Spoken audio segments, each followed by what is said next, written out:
آپ حضرات کے سامنے ساری جو بات بھی آج ہوئی ربیع الاول کے سلسلے میں حضور علیہ الصلوۃ والسلام کے ذکر کے حوالے سے ہوئی ہے، اور حضور علیہ الصلوۃ والسلام کی شان میں جو صورتیں نازل ہوئیں یا جو آیات نازل ہوئیں، تو آج جس عمل کی میں آپ حضرات کو اجازت دے رہا ہوں، تو اس کے کرنے کا طریقہ بتا رہا ہوں، اس صورت کا تعلق بھی حضور علیہ الصلوۃ والسلام کی شان کے ساتھ ہے۔ یہ عمل اگر آپ حضرات سنبھال لیں اور اس عمل کو سمجھ جائیں اور آپ کو اس کا ادراک حاصل ہو جائے کہ یہ کتنا بڑا عمل ہے، تو اللہ والوں کبھی بھی میں اس بات کی ضمانت دے سکتا ہوں کہ آپ کبھی مجھے بھی نہیں کہیں گے کہ حضرت صاحب ہمارے حالات ٹھیک نہیں۔ میں نے یہاں بیٹھتے کیا بات کہی تھی کہ زندگی مال سے نہیں بنتی، زندگی اعمال سے بنتی ہے۔ تو وہی ایک کوشش کے طور پہ ایک عمل آپ حضرات کو بتا رہا ہوں، اس عمل کو بس اپنے پلے باندھ لو۔ یہ عمل آپ کے لیے تو ہے ہی، بالخصوص ان لوگوں کے لیے ہے جو یہ کہتے ہیں کہ بیماریوں نے، پریشانیوں نے، مصیبتوں نے، تکلیفوں نے، اور سب سے بڑھ کے کہ بدبختی نے ہمارا گھر دیکھ لیا ہے۔ ہم نے کوئی فقیر نہیں چھوڑا، کوئی پیر نہیں چھوڑا، کوئی عامل نہیں چھوڑا، کوئی ورد وظیفہ نہیں چھوڑا، بیماریاں ہیں تو کوئی ڈاکٹر نہیں چھوڑا، ایسے تھانہ کچہری ہے تو کوئی وکیل نہیں چھوڑا۔ یعنی مختصر کہ ہم نے کوئی در نہیں چھوڑا، کسی در سے ہمیں خیر نہیں پڑ رہی۔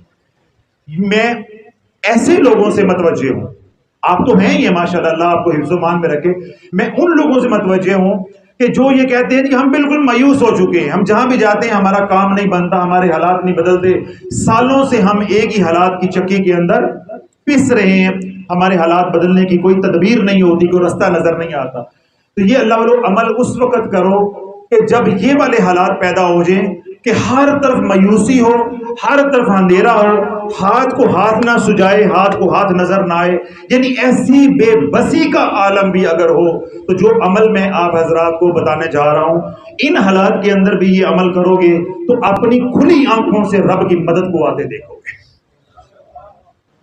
یعنی ایسا ہی عمل ہے، اور جب میں عمل بتاؤں گا آپ کہیں گے حضرت صاحب آپ تو یوں تعریفیں کر رہے تو یہ عمل اتنا ہوگا، ہم سمجھیں گے کہ اتنی پڑھائی کرنی پڑے گی۔ نہیں، مختصر سا عمل ہے۔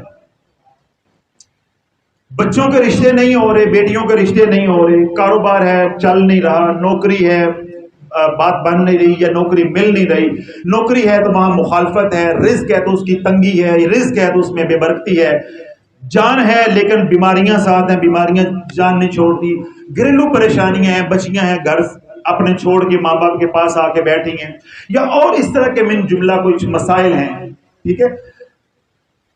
یہ تو ہے معمول کے، یعنی ہر گھر میں، ہر دوسرے گھر میں مسائل ہے، کسی کے گھر میں بیٹی آگے بیٹھی ہے، کسی کی اپنی بیٹی جو ہے وہ روٹ کے گئی ہوئی ہے، کسی کی روٹ کا مار پیٹ کے کسی نے نکالی ہوئی ہے، تو یہ تو دنیا کا نظام ہے۔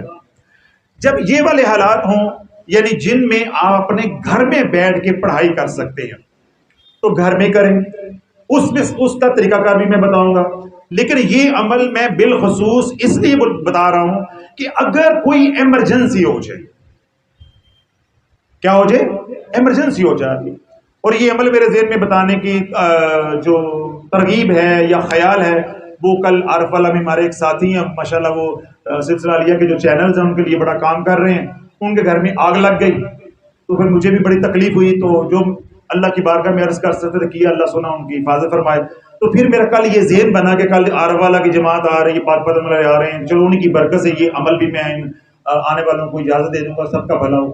کبھی اللہ نہ کرے جس طرح یہ عارف والا کے دوستوں کے گھر میں آگ لگ گئی، کبھی ایسا مسئلہ ہو جائے، تھانہ کچہری کا مسئلہ ہو جائے، ڈکیتی ہو جائے، کوئی بہن بیٹی بھائی کا آپریشن ہو رہا ہے، آپ تھیٹر کے باہر کھڑے ہیں، کوئی مقدمہ ہے جج نے فیصلہ سنانا ہے، کوئی ایسی ٹرانسفر ہو رہی ہے اور آپ اس سے پریشان ہیں، یا کوئی ایسے گلی محلے میں کوئی لڑائی جھگڑا، بازار میں کوئی لڑائی جھگڑا ایسا ہو جاتا ہے، یا اپنے رشتوں میں کوئی ایسا تنازع پیدا ہو جاتا ہے، گھر میں کوئی فساد کھڑا ہو جاتا ہے، کوئی ایسی ایمرجنسی ہو، تو اس کو کرنے کا طریقہ تھوڑا سا اور ہوگا، اور اگر معمول کا معاملہ ہے تو تھوڑا سا کرنے کا طریقہ اور ہوگا۔ عمل چھوٹا سا، اب عمل آپ حضرات توجہ کے ساتھ سن لیں۔ اگر تو دیکھیں کاروبار کا مسئلہ ہے، ملازمت کا مسئلہ ہے، بے برکتی کا مسئلہ ہے، رشتوں کا مسئلہ ہے، بیماری کا مسئلہ ہے، پھر تو آپ کہاں پہ ہیں؟ گھر میں ہیں۔ آپ کیا کریں گے؟ وضو کریں، وضو کر کے 2 رکعت نماز صلاۃ التوبہ پڑھیں گے، دو رکعت نماز سورۃ التوبہ. پہلی رکعت کے اندر آپ پڑھیں گے سورۃ الکافرون، قل یا ایھا الکافرون، ٹھیک ہے. اور دوسری رکعت کے اندر آپ 3 بار پڑھیں گے سورۃ اخلاص، قل هو اللہ احد. یاد رہے گی. اور اگر کسی میری بہن بھائی بیٹے کو کسی کو بھی سورۃ الکافرون نہیں آتی تو دونوں رکعتوں کے اندر 3 بار قل هو اللہ احد سورۃ اخلاص پڑھ، اس کی بھی اجازت. 2 رکعت نماز کیا کریں گے؟ صلاۃ الحاجت، صلاۃ التوبہ، دونوں کی نیت انہی اکٹھی کر لینی ہے. یعنی پڑھنا پڑھوانے کا آپ سے مقصد ہے صلاۃ التوبہ، لیکن اس کے اندر ہی آپ نے نیت کر لینی ہے 2 رکعت نماز تحیۃ الوضو، تحیۃ الوضو کی نیت کر لیں گے. اگر مسجد میں پڑھ رہے ہیں تو تحیۃ المسجد کی بھی نیت کر لیں گے. پھر اس کے بعد 2 رکعت نماز صلاۃ التوبہ اور 2 رکعت نماز صلاۃ الحاجت. نفلوں کے اندر آپ 5 نیتیں اکٹھی کر سکتے ہیں. پڑھیں گے 2 ہی، لیکن اللہ کریم ہے، ثواب 5 مختلف نیتوں کے ساتھ 2 نفل پڑھنے کا عطا فرمائے. اگر تو آپ یہ عمل مسجد میں کر رہے ہیں تو تحیۃ المسجد کی بھی نیت کریں، اللہ کی رحمت سے جو کہتے ہیں ڈبی لگائیں.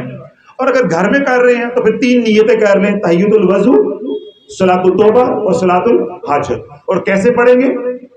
پہلی رکعت کے اندر سورۃ فاتحہ کے بعد سورۃ الکافرون، قل یا ایھا الکافرون. اور دوسری رکعت کے اندر سورۃ فاتحہ کے بعد 3 بار سورۃ اخلاص، قل هو اللہ احد.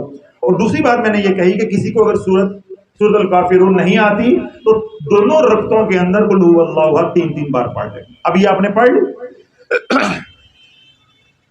پڑھنے کے بعد آپ 5 بار پڑھیں گے درود پاک. سلام پھیرنے کے بعد 2 رکعتیں پڑھنے کے بعد سلام پھیر دیا. اب سلام پھیرنے کے بعد 5 بار درود پاک پڑھیں گے، جو سا مرضی پڑھیں، کوئی قید نہیں ہے. درود ابراہیمی پڑھیں، خضری پڑھیں، شافیہ پڑھیں، کبیر پڑھیں، صغیر پڑھیں، سب طرح سے اجازت ہے. جو سا درود پاک بھی پڑھنا چاہیں 5 بار آپ درود پاک پڑھیں گے. اب 5 بار درود پاک پڑھنے کے بعد آپ پڑھیں گے سورۃ قریش. کون سی سورت؟ سورۃ قریش. لإیلاف قریش ایلافہم رحلۃ الشتاء والصیف فلیعبدوا رب ھذا البیت الذی اطعمہم من جوع وآمنہم من خوف. کتنی آیتیں ہیں؟ 5. کتنی آیتیں ہیں؟ 5. سورۃ قریش کی کتنی آیتیں ہیں؟ 5. اب میں دوبارہ پڑھتا ہوں سورۃ قریش، ذرا میں جو سوال کروں گا پھر مجھے آپ نے جواب دینا. لإیلاف قریش ایلافہم رحلۃ الشتاء والصیف فلیعبدوا رب ھذا البیت الذی اطعمہم من جوع وآمنہم من خوف. ان 5 آیتوں میں فا کتنی بار آیا ہے، جس کو اردو میں ہم فے کہتے ہیں؟ دوبارہ سنا دوں. لإیلاف قریش ایلافہم رحلۃ الشتاء والصیف فلیعبدوا رب ھذا البیت الذی اطعمہم من جوع وآمنہم من خوف. اللہ والو یہ 5 آیتیں ہیں اور 5 فا ہیں. کتنی آیتیں ہیں؟ 5. یہ عمل کہلوائے گا 5 فے والا عمل یا 5 فا والا. عربی میں بولیں گے تو فا ہو جائے گا، ہم یہ اردو میں بولیں گے تو کیا پڑھیں گے؟ فے. 5 فا یا 5 فے والا عمل. تو اس کے اول درود پاک کتنی بار پڑھنا ہے؟ 5. بعد میں 5. آیتیں کتنی؟ 5. اور 5 آیتوں میں فا کتنی بار آ رہا ہے؟ 5. اب آپ کو مسئلہ سمجھ آ گیا. اب آپ نے جب پڑھا لإیلاف قریش، پہلی آیت ہو گئی، پہلی آیت ہو گئی. اب آپ نے پڑھنا ہے لإیلاف قریش. اب آپ یہ پڑھ کے رک جائیں گے اور آپ جائیں گے سورۃ بقرہ میں آیت نمبر 137 کا آخری حصہ، فَسَيَكْفِيكَهُمُ اللَّهُ وَهُوَ السَّمِيعُ الْعَلِيمُ. یہ اس آیت کا چھوٹا سا آخری حصہ ہے. اللہ تمہاری ضرور کفایت کرے گا، بے شک اللہ سب جانتا ہے اور سنتا ہے. فَسَيَكْفِيكَهُمُ اللَّهُ وَهُوَ السَّمِيعُ الْعَلِيمُ. اب میں عمل کر کے دکھاتا ہوں. اب آپ نے کرنا ہے، پہلے وضو کیا، 2 رکعت نماز صلاۃ الحاجت، توبہ اور تحیۃ الوضو کر کے پڑھ لی. اس کے بعد آپ کیا کریں گے؟ 5 مرتبہ درود پاک پڑھیں گے. درود پاک پڑھنے کے بعد آپ پڑھیں گے اعوذ باللہ اور بسم اللہ کے ساتھ. پڑھنے کے بعد آپ سورت شروع کریں گے لإیلاف قریش. اب آپ رک جائیں گے. اب آپ کیا کہیں گے؟ فَسَيَكْفِيكَهُمُ اللَّهُ وَهُوَ السَّمِيعُ الْعَلِيمُ. فَسَيَكْفِيكَهُمُ اللَّهُ وَهُوَ السَّمِيعُ الْعَلِيمُ. فَسَيَكْفِكَهُمُ اللَّهُ وَهُوَ السَّمِيعُ الْعَلِيمُ فَسَيَكْفِكَهُمُ اللَّهُ وَهُوَ السَّمِيعُ الْعَلِيمُ فَسَيَكْفِكَهُمُ اللَّهُ وَهُوَ السَّمِيعُ الْعَلِيمُ. 5 بار پڑھ لیا. اب آپ اگلی آیت پڑھیں گے. ایلافی قریش ایلافہم، پھر رک جائیں گے، پھر 5 بار اسی آیت کا تکرار کریں گے، پھر تیسری آیت پڑھیں گے، پھر 5 بار یہ آیت پڑھیں گے فَسَيَكْفِكَهُمُ اللَّهُ وَهُوَ السَّمِيعُ الْعَلِيمُ. پھر چوتھی آیت پڑھیں گے، پھر آپ رک جائیں گے اور پھر 5 بار کیا پڑھیں گے فَسَيَكْفِكَهُمُ اللَّهُ وَهُوَ السَّمِيعُ الْعَلِيمُ. پھر آپ کیا کریں گے وَآمَنَهُم مِّن خَوْفٍ. جب آخری آیت مکمل ہو جائے گی تو آخر پہ جا کے دوبارہ 5 مرتبہ کیا پڑھیں گے فَسَيَكْفِكَهُمُ اللَّهُ وَهُوَ السَّمِيعُ الْعَلِيمُ، اور اس کے بعد 5 مرتبہ درود پاک پڑھ دیں گے. اللہ والو، یہ عمل ایسا ہے کہ آپ نے تھیٹر کے باہر کھڑے ہو کے کیا، تھانے کے باہر کھڑے ہو کے کیا، کسی ہسپتال میں کیا، کہ لڑائی جھگڑے والی جگہ پہ کیا، آگ لگی والی جگہ پہ کیا، کوئی اور دنگا فساد، کوئی ایمرجنسی ہو گئی اس میں کیا. اللہ کی مدد کو اپنی آنکھوں کے سامنے اترتا دیکھو گے. صرف آپ نے 5 بار پڑھنا ہے. سورۃ قریش میرا خیال ہے آپ میں سے اکثر لوگوں کو آتی ہوگی، اور جو دوسری آیت کا میں نے ٹکڑا پڑھا ہے، حصہ پڑھا ہے، وہ سورۃ بقرہ کی آیت نمبر 137 ہے. اس کے بعد وہ مشہور آیت آ جاتی صبغۃ اللہ، وہ والی آیت. یہ پہلی، اس سے پہلی آیت ہے، اس کا پہلا تھوڑا حصہ میں نے بتایا فَسَيَكْفِكَهُمُ اللَّهُ وَهُوَ السَّمِيعُ الْعَلِيمُ.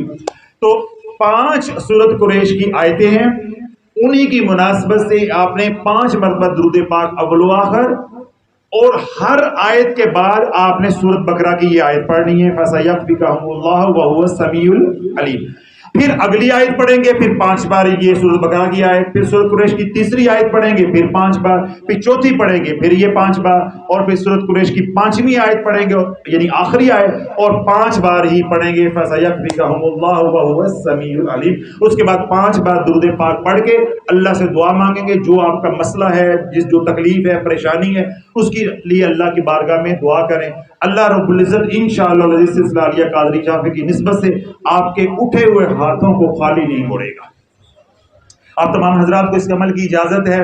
جس کو جا کر آپ اجازت دیں اسے بھی اجازت ہے. جو حضرات سوشل میڈیا کے ذریعے اس کو سنیں انہیں بھی قیامت تک کے لیے اجازت ہے. اللہ والو، کوئی ایمرجنسی ہو جائے، کوئی تکلیف ہو جائے، کوئی پریشانی ہو جائے، پریشان نہیں آنا. کوئی آزمائش آ جائے، اعمال کرنے، اپنا یقین اعمال کے اوپر بنانا ہے کہ میں اعمال کروں گا، اعمال کے ذریعے اللہ کی مدد آئے گی. اعمال کے ذریعے اللہ کی مدد آئے گی.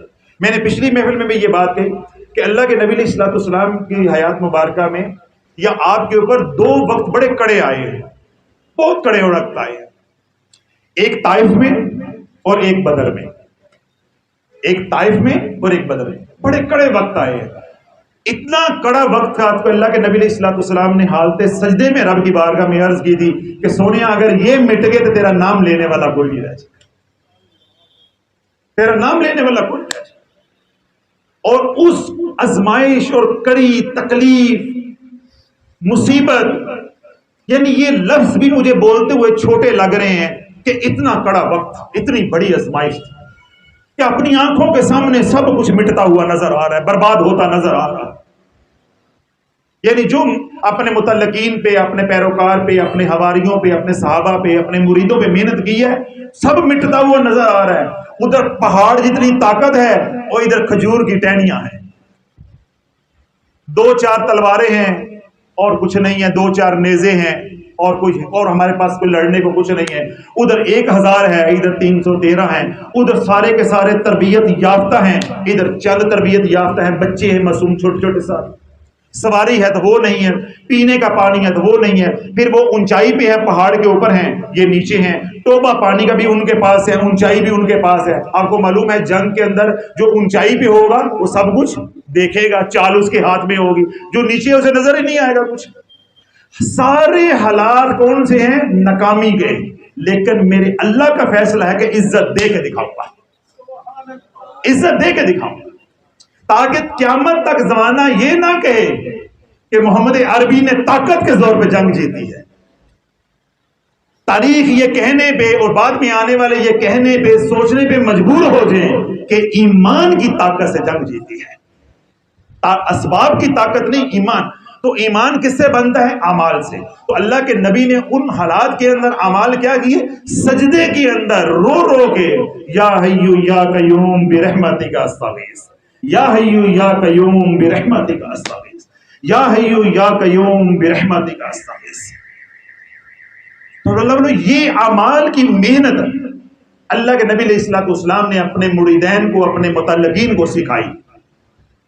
تو پھر زمانے نے کیا رنگ ان کے دیکھے، غلامی رسول کی پھر کیا شان دیکھی کہ افریقہ کے جنگل میں، سوڈان کے جنگل میں صحابی رسول جا رہے ہیں اور جا کے اعلان کر رہے ہیں کہ ہم نے 3 دن کے لیے یہاں پڑاؤ کرنا ہے.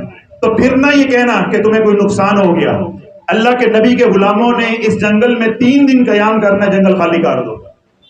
ایک ٹیلے پہ کھڑا ہو کے ایک صحابی رسول اعلان کر رہا ہے، بلکہ صحابی رسول بھی اعلان نہیں کر رہا، صحابہ کا جو غلام ہے یعنی تابعی ہے وہ اعلان کر رہا ہے، جو خادم ہے اس لشکر کا وہ کھڑے ہو کے اعلان کر رہا ہے کہ صحابہ نے یہاں رہنا ہے، حضور کے غلاموں نے یہاں رہنا ہے. غلاموں کا غلام اعلان کر رہا ہے کہ جنگل خالی کر دو. سوڈان کا سارا جنگل خالی ہو گیا. تاریخ اٹھا کے دیکھ لو کہ ہرنیاں اپنے بچے لے کے جا رہی ہیں، شیر اپنے بچے لے کے جا رہے ہیں. جب جنگ کا ماحول ختم ہوا، واپسی ہوئی، تو صحابہ کی ایک جماعت رستہ بھول گئی، کیونکہ وہ وہاں کے رہنے والے تو نہیں تھے، رستہ بھول گئے.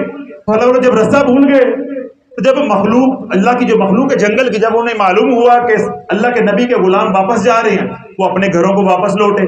جب انہوں نے دیکھا کہ حضور کے غلام رستہ بھول گئے ہیں، اب شیر پیچھے بھی چل رہے ہیں اور شیر آگے بھی چل رہے ہیں، اور غرا غرا کے اپنی زبان میں دھاڑ دھاڑ کے کہہ رہے ہیں ادھر نہیں ادھر جانا ہے، ادھر نہیں ادھر جانا ہے. رستہ، شہر کا رستہ، واپسی کا رستہ یہ ہے. تو اللہ والو جو غلام رسول بن جاتا ہے پھر یوں اللہ کی مدد آتی ہے. یا حیو یا قیوم برحمتک استغیث، یا حیو یا قیوم برحمتک استغیث.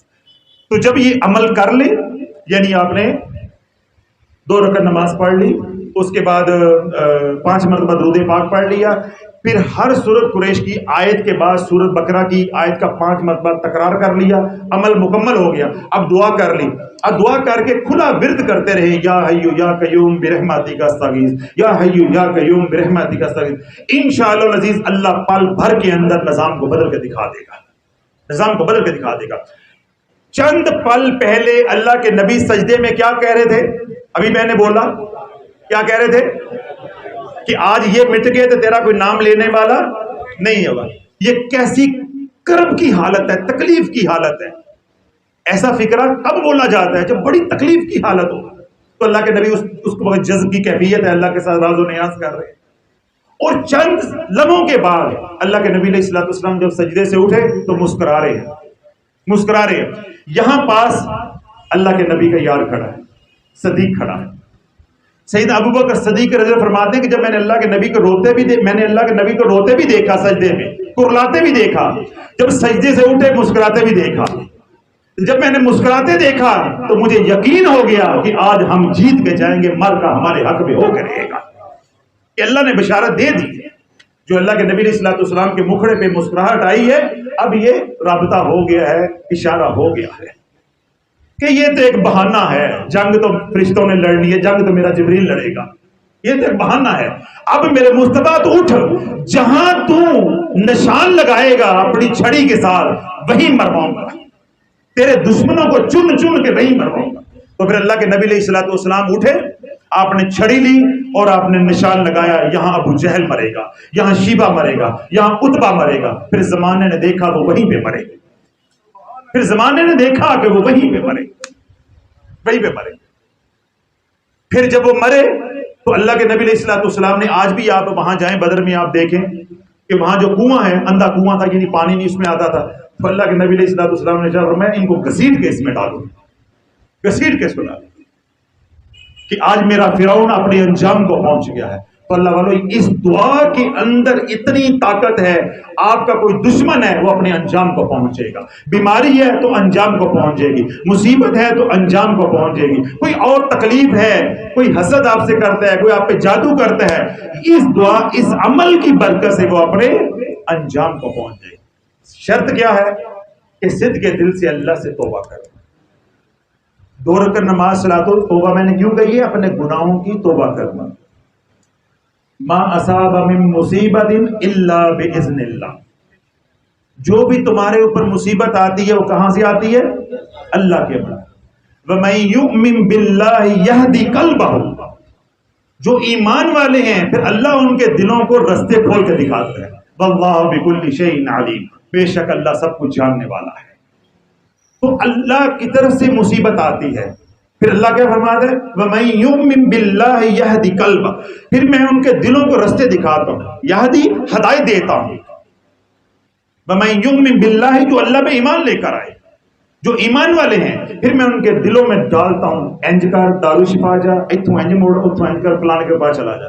اللہ بولو یہ تو بہانے ہوتے ہیں، میں کسی کو کیا دے سکتا ہوں، یا آپ کسی کو کیا دے سکتے ہیں. یہ سارا نظام کس کا ہے؟ ہادی کا، جو ہدایت دے رہا ہے، دلوں میں ڈال رہا ہے. تو پھر کیا ہوتا ہے کہ بہانہ بن جاتا ہے، میں فلان جگہ پہ گیا، فلان ڈاکٹر کے پاس گیا، فلان وکیل کو، میرے پہ اوپر بڑی مصیبت آئی، میں نے اس فلان اپنے دوست کو فون کیا، اس نے یوں کر دیا یوں کر دیا. حقیقت میں کیا ہے کہ اس نے یوں کر دیا، پہلے یوں تھا، الٹا چکر تھا، اب اس نے سیدھا کر دیا، حالات سیدھے ہو گئے. پہلے قبض تھی، اب بست ہو گیا. پہلے اس نے یا قابض کی تجلی ڈالی، سب کچھ الٹا تھا، سیدھا ہو گیا. اب اس نے یا باسیدو کی تجلی ڈالی، اب الٹیاں بھی مارو گے، اللہ سیدھیاں کرتا جائے گا. اب ساری کہانی سمجھ آ گئی، سارا عمل سمجھ آ گیا. اتنی تفصیل کے ساتھ میں نے اس لیے سمجھایا کہ آپ کے دل میں اعمال کی اہمیت اتر جائے.